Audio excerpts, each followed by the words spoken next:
Hello, and welcome to another episode of Wondergoal presented by the Action Network. I am your host today, BJ Cunningham, alongside my colleague and friend Anthony DeBundo. We will be taking you across the European landscape, breaking down all the weekend matches in the Premier League, Bundesliga, Serie A, LaLiga, and Ligue 1.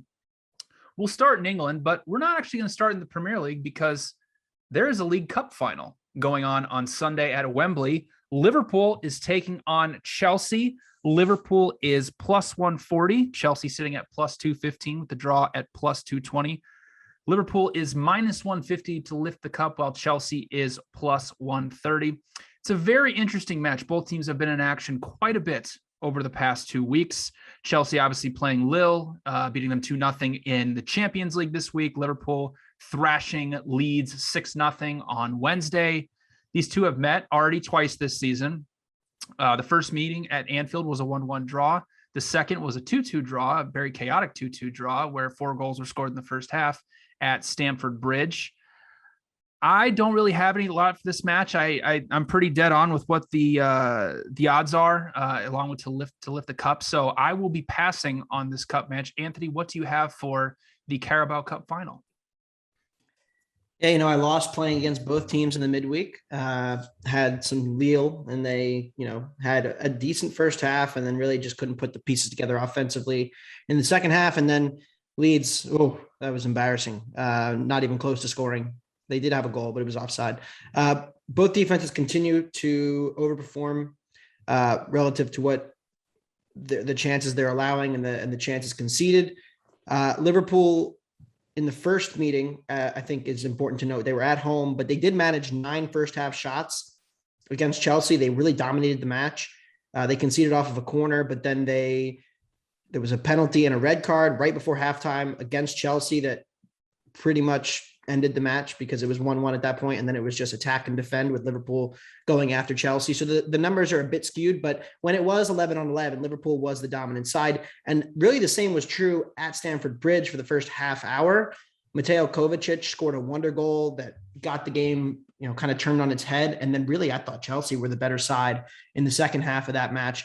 I agree. I don't show a ton on the full game here. A tiny smidge of an edge for Liverpool, I think, and my numbers show. And I agree with that.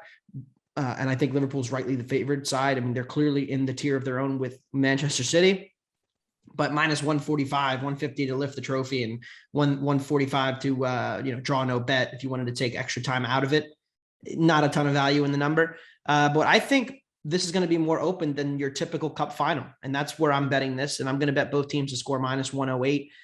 Lille didn't generate a lot of good chances on Tuesday, but they did get 9 first half shots, which I know none of them were high quality, and Tuchel's fine with that. But that's a sign that Chelsea didn't quite have the game control that they are used to, and that they really, Lille kind of took it to them in certain spots. And I think Liverpool is going to be able to do the same exact thing. With that being said, as much as Liverpool overcommits, I think there's going to be space for Chelsea to get in behind here. And I think especially Kai Havertz, the way he played on Tuesday is very encouraging. Got 5 shots. A goal, could have had 2. He's been really good. And I think him linking up with, say, Christian Pulisic, and I think they're going to play the same front 3, Ziyech, assuming he's healthy. That's a pretty good lethal counterattacking unit. And I think they're going to be very dangerous on the counter against Liverpool, who the Leeds were flat today. But you go back, they did concede to Norwich, which was amazing. And, against Burnley not that long ago, also were in danger at least on the counter. So this defense, I still think, can be exploited. The way they play, the pressure they put on the ball. And I'm going to go both teams to score here, minus 108. I actually make it minus 117. So a little bit of value, not a huge edge. This is a cup final. You expect the market to be pretty efficient for it. But I do think both teams will get on the board here. I think it's a 1-1, 2-1 type game for Liverpool. Yeah, I agree. I have a lot of concerns with Chelsea's defensively, especially on the wings. Obviously, with Reece James and Ben Chilwell being injured, Azpilicueta and Marco Alonso guarding Salah and Mane is a really, really bad matchup for them. Plus, Alonso gets forward way too often and finds himself way overcommitted, leaving Chelsea pretty vulnerable, where Rudiger has to pick up a lot of his junk that he leaves out there. So it works against teams that won't be able to hurt you like that. But when you have Salah and Mane on the other side, it's a much different story. And as far as I'm not sure. Sorry, go ahead. I'm not sure that Alonso's even going to start, by the way. Tuchel yanked him in the second half and was pretty pissed. visibly upset. He might be looking elsewhere for starting positions. I mean, and their fullback situation just is not sorted out because Chilwell and James have been out for so long, and they've never really solved it. Yeah, you might see Sarr out there would be my guess if he doesn't play. That's who we brought in for him. It's just so many times he gets way, way too far forward and just leaves so much open area on the right. And you saw it with, Renato Sanchez was able to hurt him pretty much a lot around the right flank. So Mo Salah is a little, probably the best one at doing that. So, and he did it in the first meeting. Alexander-Arnold torched him up the right side. So, with a great pass. So, yeah, it's obviously Liverpool's are rightly favored. I don't hate both teams to score. Liverpool obviously hasn't been tested that well defensively outside of a match against Inter Milan since the Chelsea match. So it'll be a fun one. But yeah, Liverpool rightly favored. All right, let's move on to, there's a Friday Night Lights match on the South Coast. Southampton is hosting Norwich. Southampton is -180. Norwich is sitting at +500 with the draw at +320. I'll start. I actually do really like Southampton in this match. There's a ton of matchup problems for Norwich, considering they are one of the worst teams in the Premier League at playing through pressure. And given how hot Southampton's offense has been, it's really, really hard for me to look away from the Saints on the spread at -1. Southampton offensively over the last month been much better, created 9.5 expected goals in their last 6 matches, and have played some really difficult competition during that run, which included Brentford, Wolves, Man City, Tottenham, Manchester United, and Everton. This is also a revenge spot for Southampton, who lost Norwich the first time these two met 2-1, but Southampton was the better side in that match. They won the XG battle 1.1 to 0.5. They held 63% possession, had 34 touches in the penalty area compared to only 16 for Norwich. Norwich, by far and away the worst road team in the Premier League, -15.4 expected goal differential in only 11 road matches. Also, it's worth mentioning that Norwich has failed to create over 1 expected goal in 9 of their last 10 matches. So I think this is a fantastic match for Southampton. I have their spread projected at -1.2. So a decent amount of value on the Saints at -1. At -105. Do you have anything for Saints versus Canaries? Yeah, I have a slight lean toward Norwich. It's very slight. And it's just basically my numbers say that Southampton's a little overvalued now. I would also consider Norwich to score. Can I go again back to the well on our favorite team now? By the way, Norwich is my favorite team after that goal they scored against Liverpool. Both teams to score is only -115. So I think, the way that Saints play, even as a favorite, they are prone to conceding 1 or 2 big chances every match. And it's just how it is. And I know Norwich has been really poor against pressure. And that's the main reason that I probably stay off this, just because I don't like the stylistic matchup. But, Norwich created chances. They actually scored, 2 goals in the first meeting in this match. And it was like 0.7 expected goals. It was not a deserved victory. They were pummeled for large stretches of it, but they hung around and they created 1 or 2 big chances and they took them. So I think Norwich can get on the board and I think they can be somewhat competitive. And Southampton, 12th in box entries and 17th in crosses. They're 7th in shots and 8th in expected goals. So those numbers tend to converge toward the progression numbers in the long term. And you could argue that Southampton wins the ball high up the pitch. They create, these big moments, and that's a fair argument, but you would also see that more in the big scoring chances, and they're only 8th there as well. So good numbers, but I wonder if that's going to sustain itself going forward. So I think also you have a motivational mismatch here. Southampton is one of the 5, and we'll get into more of that later as the season gets on, but they're just safe in the mid-table here.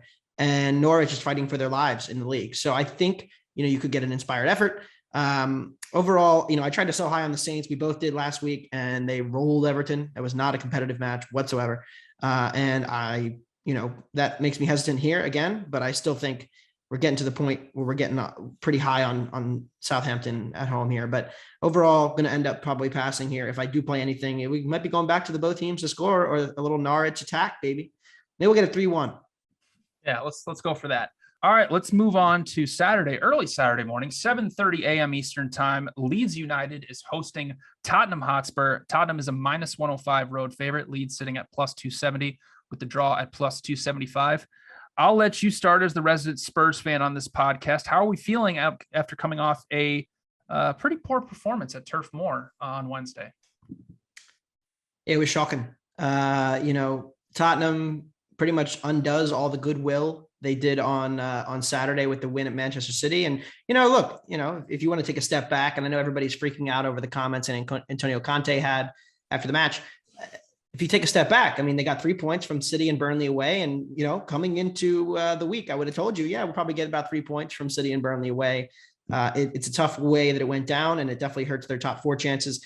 But overall, I think we have 2 clubs here who seem to both be in different states of peril, with, Spurs losing 4 of 5 and Leeds playing 269 of the worst minutes I think I've seen from a Prem team all year. And that goes the 1 minute where they scored 2 goals against Manchester United. One was a cross, and then they had the nice goal. The other 269 minutes, thrashed at Everton, thrashed by United, absolutely annihilated today by Liverpool. And, I don't know what to make of this Leeds team anymore. Is it Bielsa burnout? Because I think that's really the biggest question mark you have to answer with Leeds as we go into the second half. Could they get relegated? If they're really cooked, there's an outside shot. I still don't think so, because I think they have banked enough points and they're still better than Norwich and Watford, and probably better than Burnley. But there are concerns, absolutely. And they've been better at home than away. But even their last home match against United, that wasn't very competitive. Again, Leeds got their goals in that 1 minute span, and they were decent for maybe 20 minutes, but United pretty much bossed the entire match. And Tottenham, you give them space, similar to United, I think, in a lot of ways right now. You give them space to run into, it gets ugly fast. And, I think if Leeds are going to try to press them and play them off the pitch, Spurs will absolutely take advantage of those spaces. Kane dropping in, getting the ball, turning, firing in, Kulusevski and Son. They'll be able to do enough of that to really rip apart this Leeds defense. So I think Spurs, while they are struggling for results, the process, the expected goals, the box entries, they're all relatively positive. And I think Spurs fans, it's painful. You just got to wait it out. I think the good run is coming. But Leeds, I mean, I don't know if they bounce back here on short rest. And they've struggled against the top 6 with Bielsa their whole time in the Prem. So I think this is a bad matchup, and I'm rolling with Spurs to bounce back and get a win on the road. Moneyline plus 100. I don't actually have a ton of value in the number either. I think I make Spurs 105. So not a ton of value in the number, but the market also hasn't really moved. So you could say, Leeds bounced back after they got embarrassed, but the market didn't move a single cent as of time of recording, from Wednesday afternoon when Leeds got thrashed 6-0 and Wednesday night when we were recording this right now. Yeah, it's tragic. You get that great win at Manchester City and then follow up with a tragic loss of Burnley. It's just sad. Top 4 hopes are really starting to wane. Sad stuff. But I agree with you. I love over 3 goals at plus 120. I don't see anything but chaos in this match, which is pretty much all Leeds and has been doing lately. Obviously, Tottenham had the 1-0 loss today, but they've been playing some pretty chaotic matches themselves. Spurs' last 7 matches, averaging over 3.5 expected goals. I mean, you saw it today. Leeds, and you've mentioned it, Leeds an absolute mess defensively. Last 10 matches, they're allowing on average around 2.5 expected goals per match. That is really bad. They're now dead last in the Premier League in non-penalty expected goals allowed, 16th in shots per 90 allowed, 15th in big scoring chances allowed. That does not bode well against the Tottenham offense that has been ripping people apart on the counter under Antonio Conte. Under him, I think I mentioned it last week, around 2.1 expected goals per match with him in charge, created 30 big scoring chances in 13 matches. When these two actually faced off at White Hart Lane in Conte's second match in charge with Tottenham got a 2-1 win. Expected goals battle was pretty indicative of the final score. But Leeds did have Calvin Phillips for that match, and he is very, very, very vital to helping out protect that back line. Without him, you've seen it's just been an absolute mess. He will not be available for this match, so I really struggled to see how Leeds is going to keep Tottenham to under 3 goals. But Leeds offensively, obviously, they really, really poor their last 2, except for a couple minutes against Man United. But they are averaging around 1.4 expected goals in their last 10 matches. Well, Tottenham obviously been pretty shaky defensively. So I do love an over here. I have 3.3 goals projected. So I like that value on over 3 goals at plus 120.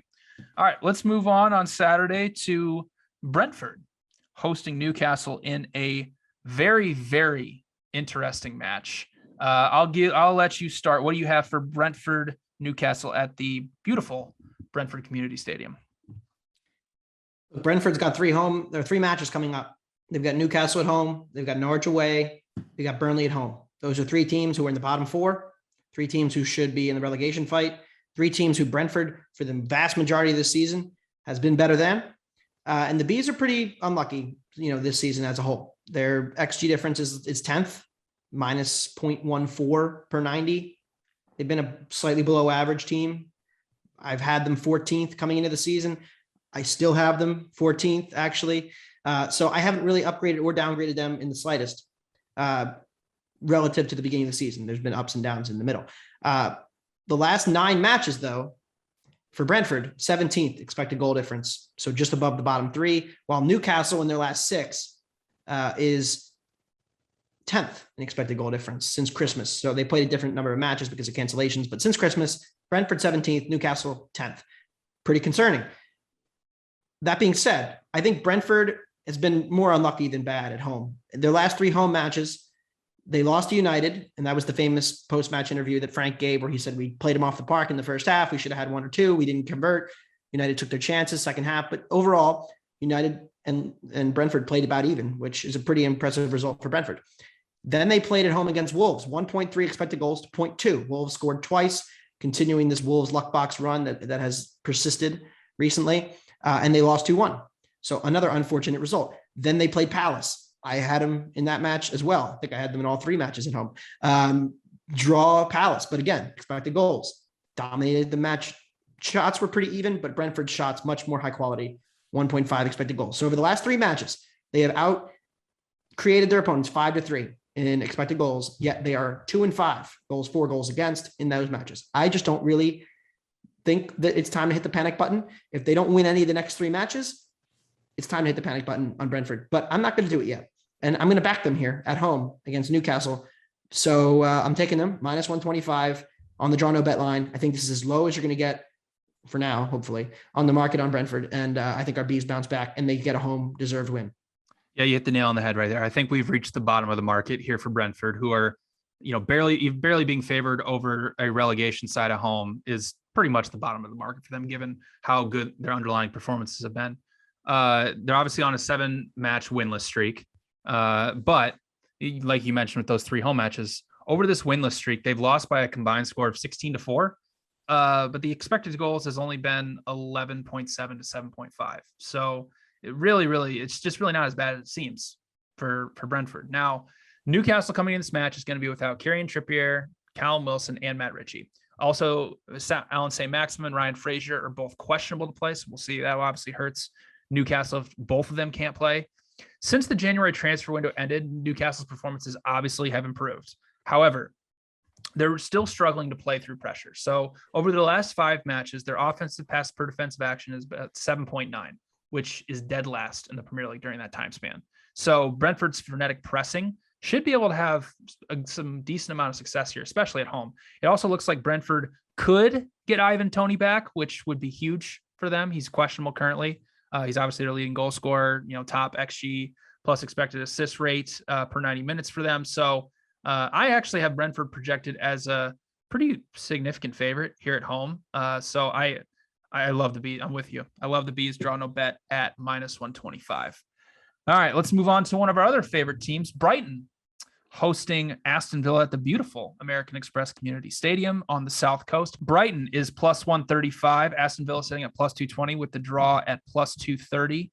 I'll let you start for this one. I obviously, like many weeks, I love our Seagulls, but I'll let you give everybody your thoughts first. Yeah, I'm calling them the mid-table 5. I haven't had a good name yet for them, but if you go through the races, there's 15 teams in this league right now who are competing for something, whether it's the title race with Liverpool and City, whether it's the top 4 race with sort of Chelsea, Arsenal, United, West Ham, Tottenham, Wolves, and then there's the relegation teams. There's 5 teams, Brighton, Villa, Palace after today, Southampton, and Leicester, who are kind of just chilling, right? And they don't really have a ton on the line for the next few rounds of matches where it's kind of like, okay, we're safe. We're kind of just going through the motions. It's just any other match. Brighton and Villa, not exactly a rivalry. I just wonder what the defensive intensity and what the match is going to really look like here. And it doesn't tend to become an issue until later in the season, and we'll get into that more later in the year. But I really think we have two very inefficient attacks who are among the 4 worst in the league at converting possession in the final third into shots, into goals, into expected goals. And Villa had a good attacking performance at home against Watford in a loss. Brighton, very flat against Burnley. They lost 3-0. Burnley took a bunch of chances. It wasn't really a 3-0 type game. So I think there's 2 ways this can go. This can go where, the regression comes for these attacks and these defenses, and we actually see goals in this match, no pun intended, or it's just a dead game. And so I'm happy to pass here. I think Brighton, the number's right. The market's pretty sharp here, and I don't really have a strong read on it. So I'm going to pass. It's not really a game that you're getting up for. It's kind of just blends in on Saturday at 10 a.m. The Brighton never blends in, Anthony. I mean, it's you hit the nail on the head. I definitely lean Brighton here. But like you said, so Brighton's now 7 points off of the top 7, so the last European spot. But both teams ahead of them have a game in hand. So, getting later into the season, it's like, all right, how much does this really matter? Aston Villa, obviously, like you said, very comfortably in the mid-table, probably not even getting in the, in the relegation even thought right now. I'm not really going to overreact to what, Brighton's 3-0 loss to Burnley at home. The final expected goals was only 0.5 to 0.8. Burnley just basically converted 3 low-quality chances, and that was the difference. But I think the matchup, if Brighton, comes out motivated, ready to go, is a pretty good one for them. They'll be getting their captain, Lewis Dunk, back, which from red card suspension, which is obviously big. And the big advantage for them here is going to be their pressing. We've talked about it a ton, but the Seagulls currently sit 3rd in passes per defensive action, 1st in pressure success rate, and 3rd in high turnovers. Well, Aston Villa is near the bottom against pressure, 17th in offensive passes per defensive action. Aston Villa did create 1.3 expected goals against Watford last week, but under Gerrard, like I mentioned last week, they've been quite bad. Only 1.04 XG per match. Now they have to face the top 5 defense in Brighton, who is 5th in non-penalty expected goals allowed, and the number 1 team in the Premier League in preventing big scoring chances. Brighton defensively, though, has been pretty unbelievable at home since the beginning of November. In their last 9 matches at the American Express Community Stadium, they're only allowing 0.57 XG per match, and only 1 opponent has created over 1 expected goal against them in a match against their defense. So this is also a revenge spot for Brighton. It was Steven Gerrard's first match in charge when these two met. It was a very, very low event game. Aston Villa only created 0.6 expected goals, but won 2-0, and only had 9 shots in the match. So from a number standpoint, I have Brighton projected at plus 104. But the problem is, we've talked about it a ton, is that Brighton getting margin against some of these lower sides, especially as a favorite, is really, really bad. Over the last 2 years, they are the least profitable team in the Premier League as a favorite. So I am happy to pass unless I can get Brighton draw no bet at least a decent number. But yeah, I'm probably going to end up being a snoozer, unfortunately. All right, let's move on Saturday at 10 a.m. Eastern. Crystal Palace coming off a thumping 4-1 win over Watford on Wednesday. They are hosting Burnley, who are also coming off a 1-0 win over Tottenham. Crystal Palace is sitting at minus 110, Burnley at plus 310, with the draw at plus 265. I'll start. I love Crystal Palace here. I honestly think the number is a little low, even though Burnley has been pretty hot, winning 2 straight here. They obviously have been playing a little bit better. 3-0 win over Brighton, 1-0 win over Tottenham. It really helps them in their relegation fight. They're obviously very, very motivated right now, while Crystal Palace is pretty comfortable in the mid-table. But Burnley still, one of the worst defenses in the Premier League. They rank dead last in shots allowed per 90, dead last in box entries allowed. So Crystal Palace should be able to create chances like they did in the first meeting, which was a chaotic 3-3 draw at Turf Moor. But Crystal Palace was by far the better side that day. 1 unexpected goals, 2.0 to 1.3, controlled 61% of the possession, outshot them, had more touches in the penalty area. Just a really much better performance than the Eagles, and like Burnley does quite a bit. They take advantage of their low quality chances and they can somehow stay in the match. The biggest thing for me here though, and I mean, we've talked about it like, I don't know, like 7 straight weeks or whatever it is the home road splits for Crystal Palace. They at home, they're the 4th best team in the Premier League, plus 7.7 expected goal differential, while Burnley has a minus 10.5 expected goal differential on the road. So that's really where I'm loving Crystal Palace. Now, there are a couple concerns for Crystal Palace in this matchup. First off, they're not good at defending set pieces. They're allowed 12 on the season, which is second to last in the Premier League. They're also not good at defending crosses. They're 16th in crosses allowed into the 18-yard box. So that's obviously not good when you're facing Burnley. But even with those problems, I think the price is too low for the Eagles. I have them projected at minus 153. So I love the Eagles at minus 110. Do you have anything for Palace versus Burnley? Yeah, I was surprised by this number when I first looked at it. I was like, man, Palace 110 at home against Burnley. And I know you said the same thing right after we finished recording our Sunday Champions League preview. And then I ran my numbers and I was actually pretty close. Minus 117 for Palace. So not a ton in it for me. I agree. The home splits are pretty wild. I think Burnley away from home versus at home is a hugely different animal. Like you mentioned, same thing with Crystal Palace. But again, it's the big question of whether Palace as a favorite is really worth backing. And there was positive regression coming for this team, but did we just burn all of it today against against Watford, scoring 4 goals on like 0.8 XG? And, they were not really that good and all their shots went in. Sometimes that happens in soccer. But now I'm like, oh, you can't back them after that, right? From a regression point of view, it's an interesting spot. But Burnley also getting a huge home win, now going on the road, naturally could be a little flat.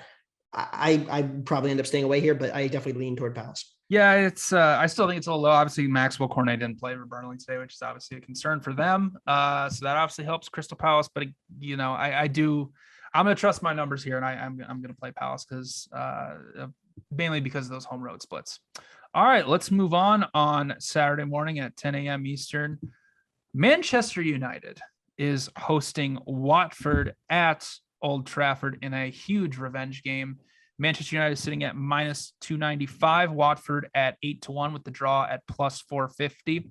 Manchester United coming off a 1-1 undeserved draw with Atletico in the Champions League today after having to face some difficult competition for the first time under Ralph Rangnick. But this match here, if it wasn't a revenge spot, I think I would probably lean towards Watford. They've obviously been better under Roy Hodgson. And my numbers do tell me that I lean towards Watford here, but since it is a revenge spot, this is the match that got Ole Gunnar Solskjaer fired. I am going to end up passing. As obviously United has been playing a ton over the last 2 weeks, so the spot is not great for them, but I cannot back this Watford team right now, even though they are due for some positive regression after what happened today. But ultimately, I will be passing. Do you have anything for United versus Watford? I lean toward the team total over. I don't think Watford, I think there's a good chance United falls into this trap that Roy Hodgson loves to set, where he'll sit back, 4-4-2, he'll give you the ball, he'll give you the ball in non-dangerous areas, he'll let you take shots from 20 yards, but he'll never let you truly break through. And that was a major issue that United had in years past. It was less of an issue last year. It's been less of an issue since they added Ronaldo. They've had other issues that have been bigger issues, like their transition defense, and their midfield has seemingly gotten worse. Watford could easily score on the counter here, and I would not shock me in the slightest if they did. And they're only minus 115 to score. So that wouldn't shock me. That being said, the longer this game is 0-0, the less and less Watford's going to attack. They're just going to sit. So it's tough. This is the kind of game where I'll look to play live more than anything else, probably, because if you're watching the game and Watford is really looking dangerous on the counter, but they haven't quite had one come off yet, good time to get it on the team total live. Plus, you might even get like a plus 130, 140 as it gets later in the game. Second half, you probably get like a plus 200, depending on how it plays out. Pre-match, I agree. I don't really want the plus 1.5 because I think United could go off at any time. Very well could. They also could be flat off this Champions League matchup. So there's a lot that goes both ways, countervailing in this match, stylistically and both from a number standpoint. Again, Watford a little bit of value, but don't really want to back them on the spread when I can probably get them on the team total. And I do think they'll need a goal or two, or a goal to probably cover the spread. So I'm going to end up probably passing generally pregame, but look live potentially for a Watford team total. Yeah, it's Manchester United is interesting. I'm going to tell everybody right now, do not get fooled if Man United blows out Watford and say that they're back and that Ralph Rangnick's figured everything out, because it's just not true. They got smashed today in the first half by Atletico in one moment of magic where Atletico made a defensive mistake and they were able to capitalize on it. United coming up here. I'm going to read off their schedule because it's a doozy. It's a doozy. They got a Manchester derby at City. Then they play Tottenham at home. What's that line going to be? Oh my gosh. That's the Is there a look ahead on DraftKings? Sakiko. That's the reverse fixture of that. That'll be a very interesting match. If it's, I mean, they're probably going to lie in United, plus 120 would be my guess or something. I was talking about the Manchester derby. City minus 310. Manchester derby, what? City minus 500.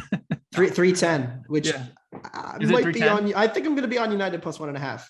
Yeah, just putting that out there. I'm just putting that out there as a potential look ahead. We don't really do look aheads too often, but let me see. Let's see if there's a plus 1.5 right now. It's plus 1.5 is minus 120. That might be something. We'll talk about that next week.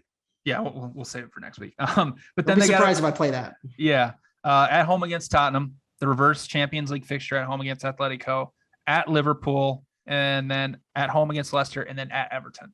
So it is it's a doozy for United, and even the rest of their schedule. They obviously get a match against Norwich, then they got to go to Arsenal, they got to go to Brighton, they got to play Chelsea, and then they got to go Chelsea again, then to Crystal Palace.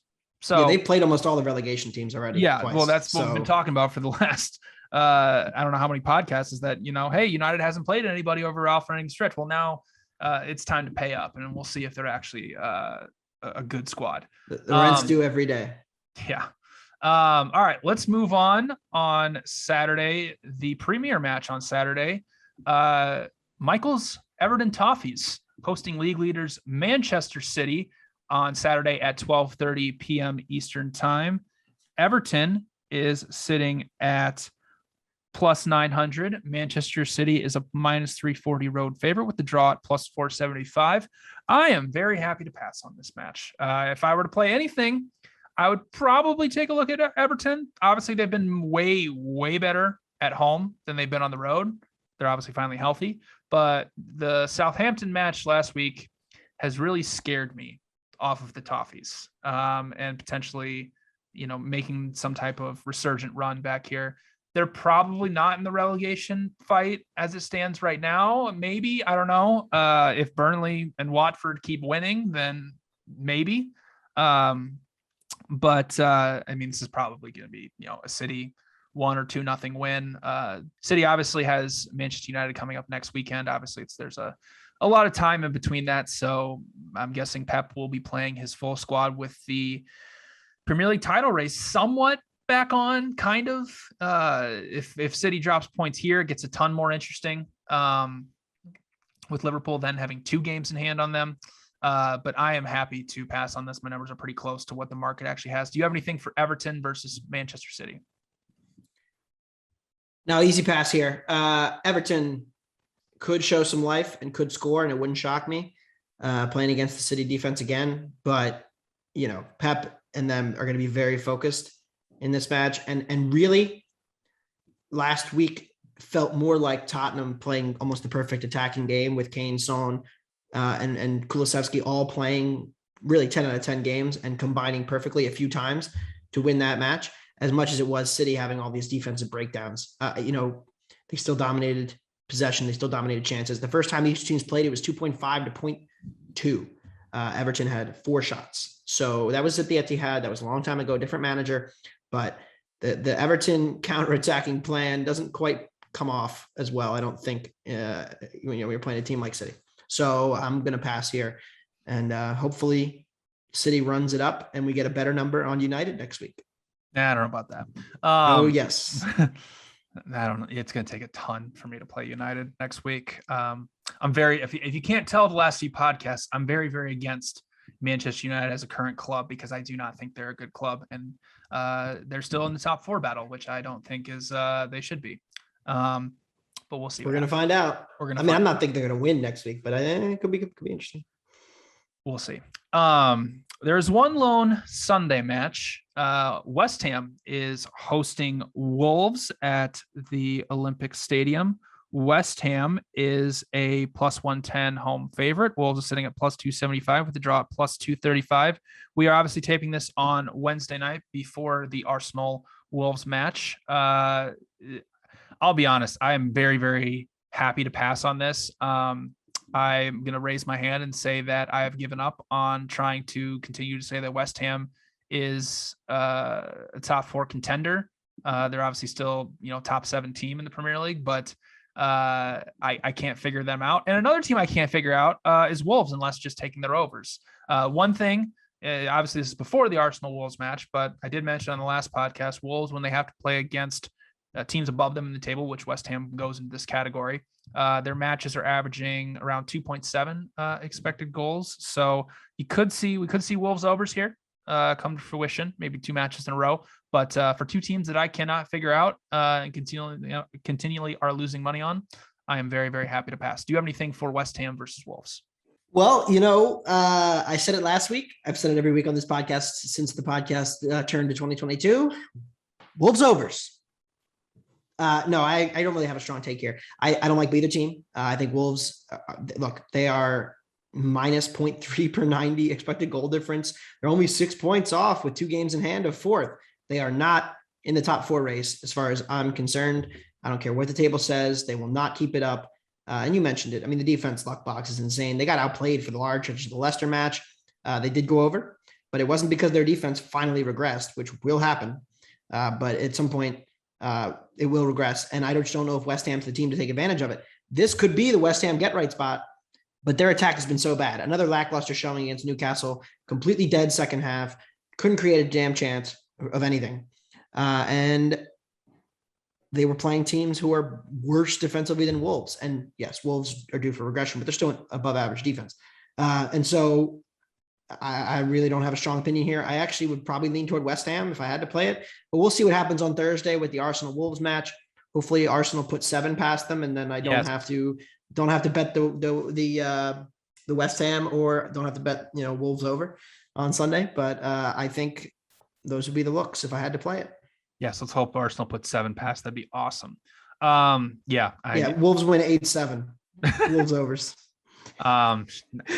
They'd have to score like 5 goals from outside the box, but that's okay. All right, let's move on out of England to the rest of Europe. Let's start in Germany. What is your best bet for the Bundesliga this weekend? Yeah, it's Gladbach, Wolfsburg, both teams to score and over 2.5 goals, parlayed at even money. 2 of the teams in the league who are an absolute disaster. I mean, Gladbach conceding 6 to Dortmund. It was a pretty competitive first half.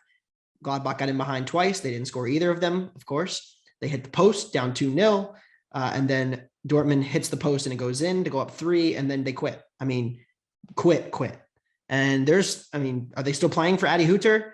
Defensively would suggest no. They're conceding 2 goals a match in the Bundesliga since December has begun. They've been one of the 3 worst defenses in the Bundesliga. They're a relegation defense, and they have so much talent to be that bad. The fullbacks have been poor. Ginter looking to get his big move, poor. Elvedi, a mess. Can't defend set pieces. Sommers regressed. I mean, everything's wrong with this team defensively.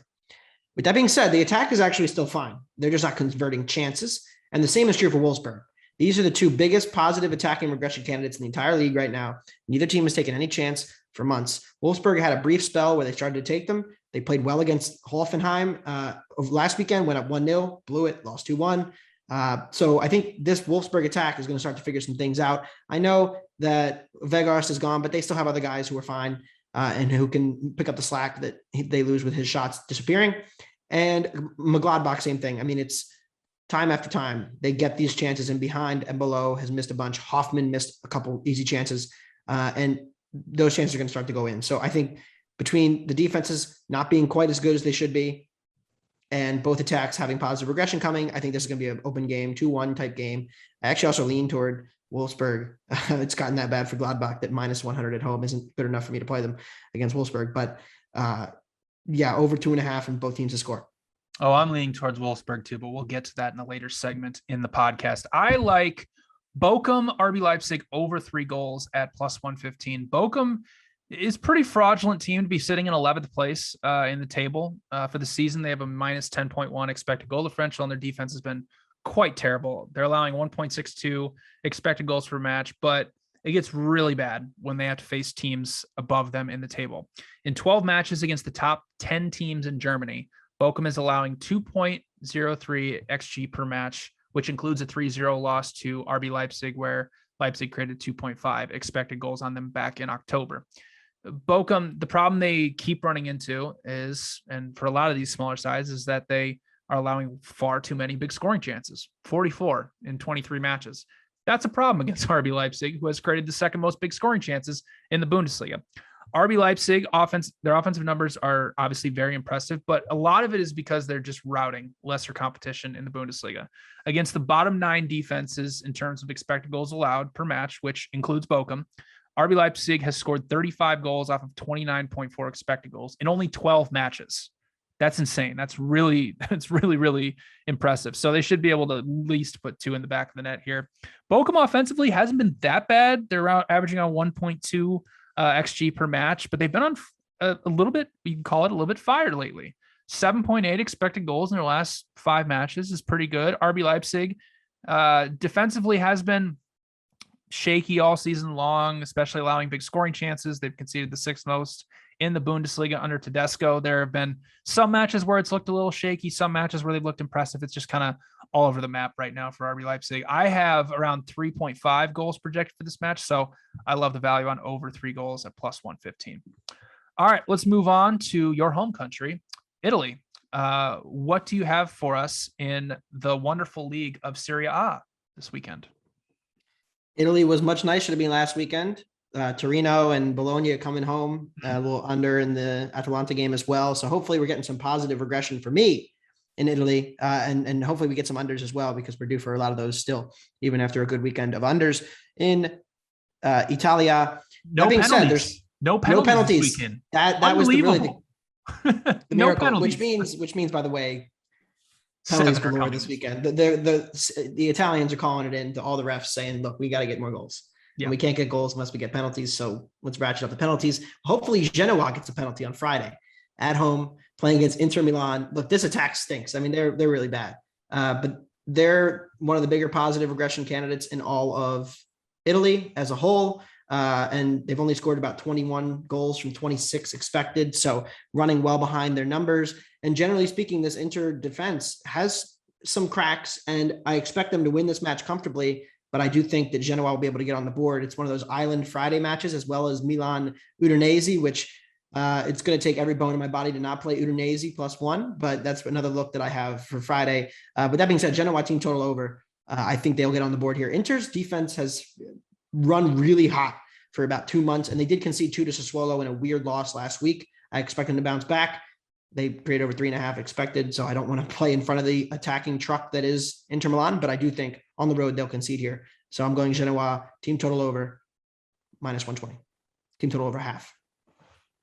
All right, I am going to, you mentioned it, I'm going to go with an under in Serie A, and this is a hold on to your seats kind of under. Lazio Napoli, under 2.5 goals at -115. It's a good time to try and bet on some Lazio offensive regression. They're one of the biggest overperformers offensively across Europe's top 5 leagues. They have scored 53 goals off of 36.9 expected goals. That is insane. And regression is going to come for them at some point in these final 13 matches, I hope.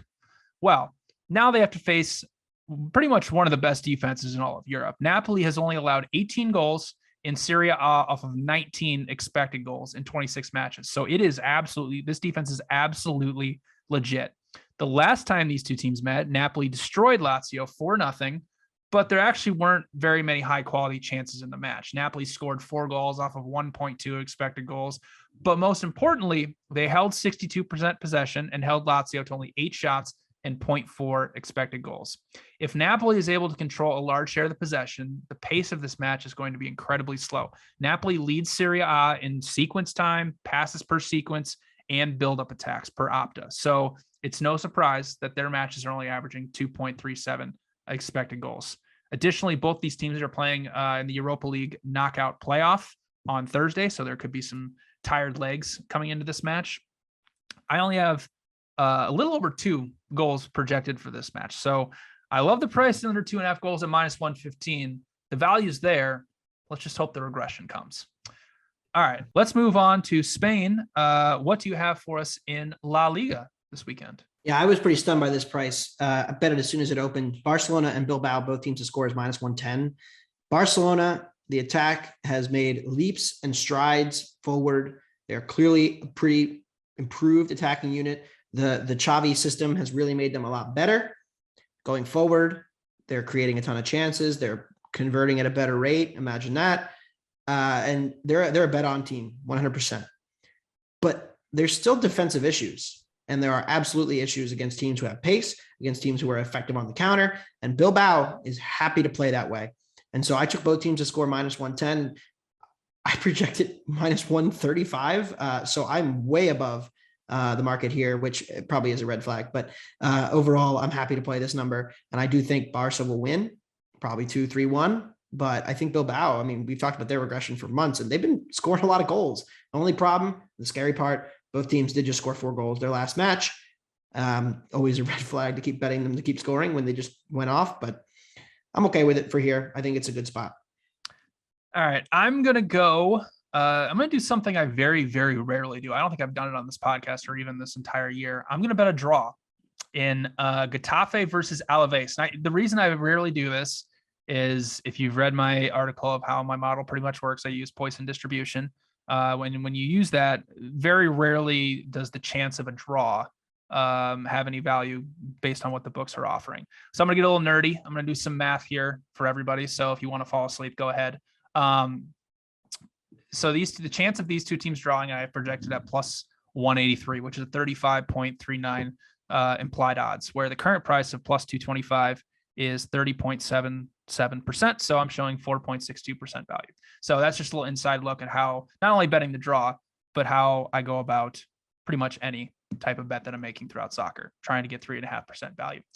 The reason that I'm showing value on this, and it was a little bit shocking that I actually was showing value on a draw like this, is these are 2 of the 3 worst offenses in Spain. Getafe is only averaging 0.78 expected goals per match. That's not only the lowest average in Spain, that's the lowest average among anybody in Europe's top 5 leagues. And Alavés is only averaging 0.96 expected goals per match.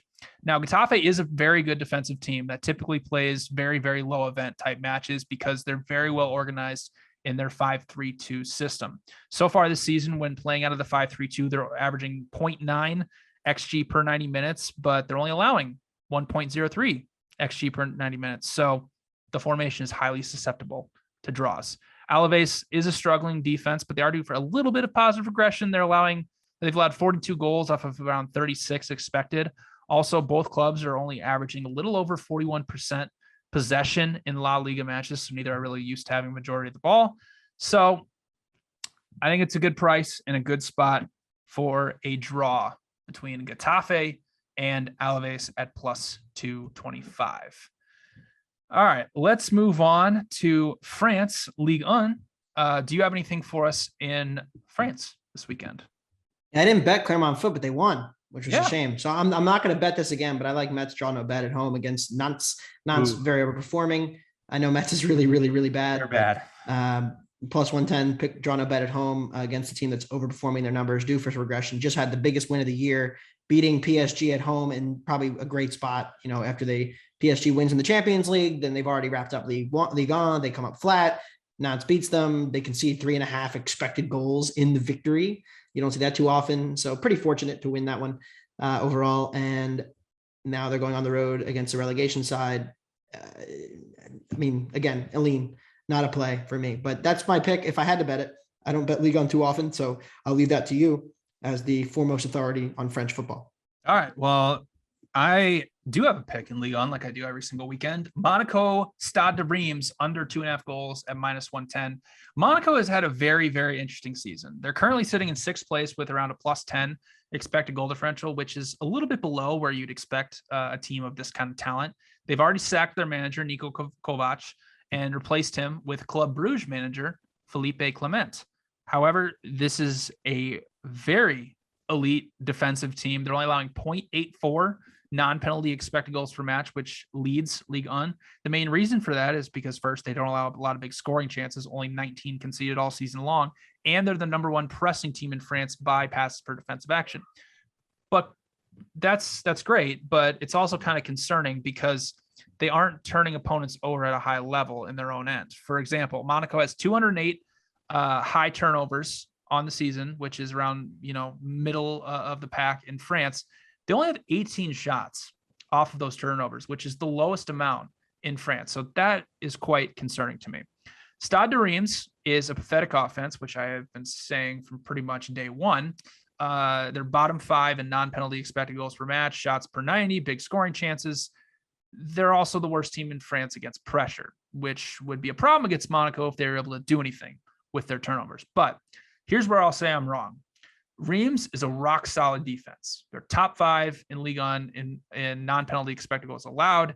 They've only allowed 2 big scoring chances in their last 8 matches.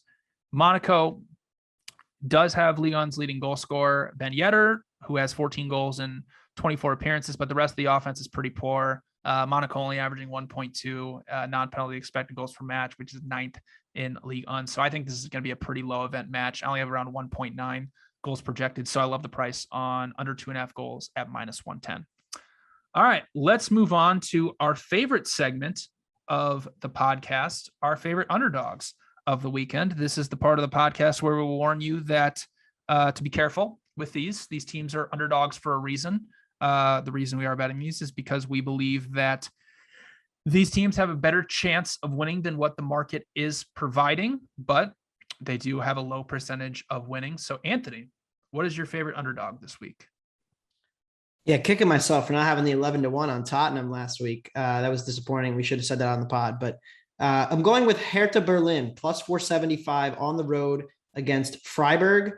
I'm just not quite buying into this Freiburg team who has overperformed for the vast majority of this entire season. When you look at their numbers and the fact that they have started to show some cracks recently, they haven't been quite as good in the last, say, 3 or 4 matches, dating back to the beatdown they took to Dortmund in late January. They haven't quite been firing. And overall, a +4 expected goal difference. They're a slightly above average Bundesliga team, but they get a fortunate draw with Mainz after scoring late. A pretty fortunate win against Augsburg overall. They were the better side, but Augsburg were in it for large stretches, and there was a bunch of chances that Augsburg had on the counter, and really I thought could have taken advantage in the first half, and then they fell apart as Augsburg does. But overall, just not quite buying into this Freiburg team. And Hertha is a pretty big club, and they are -0.7 xG per 90, and we're pretty deep into the season now. They're in the relegation scrap, and they're one of the favorites to go down.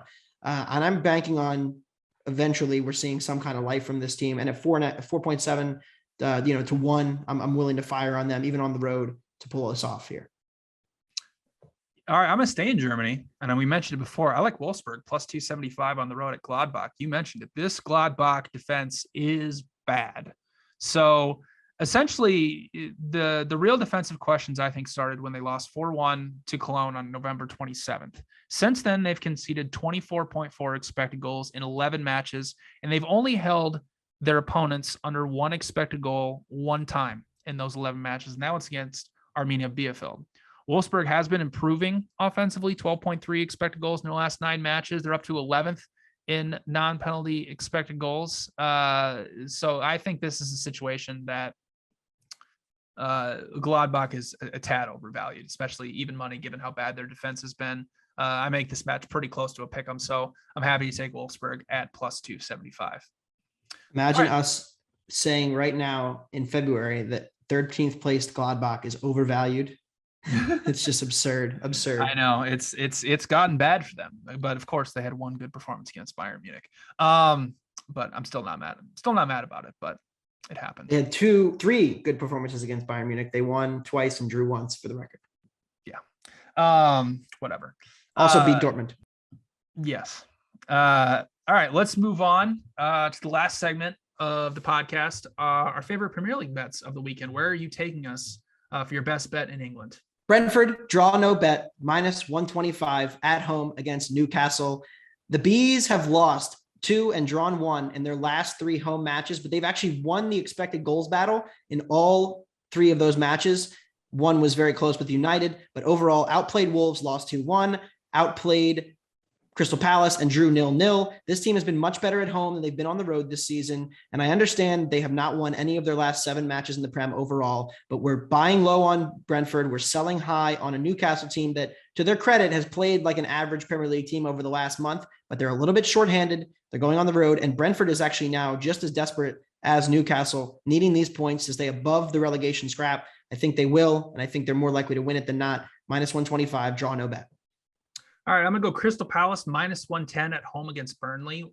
This number is too low for Crystal Palace, especially being at home. We're kind of in a little bit of a sell high spot with Burnley after winning 2 straight matches. The big reason why I love Crystal Palace, the home road splits for both these teams are just drastic. Crystal Palace at home, +7.7 expected goal differential, while Burnley on the road, -10.5 expected goal differential. These 2 teams met earlier this season in a chaotic 3-3 draw, but Crystal Palace was by far the better side at Turf Moor. Won on expected goals, 2.0 to 1.3, held 61% possession, more touches in the penalty area, more shot-creating actions. This is a much better, well-rounded team. Burnley could be without one of their best attackers, Maxwell Cornet, for this one, who didn't play against Tottenham on Wednesday. So I think it's a good spot for the Eagles, especially at a low price of -110 to grab all 3 points. All right, that'll do it for another episode of Wondergoal. Thank you all for listening. Make sure to like and subscribe to the podcast. Leave us a 5-star review if you can. It'll help us out a lot. We'll be back on next Thursday. We'll be taking a week off as not much is happening in the midweek next week. We'll be back next Thursday morning to break down the entire weekend slate across Europe. So for Anthony and myself, we thank you once again for all for listening, and good luck on your wagers this weekend.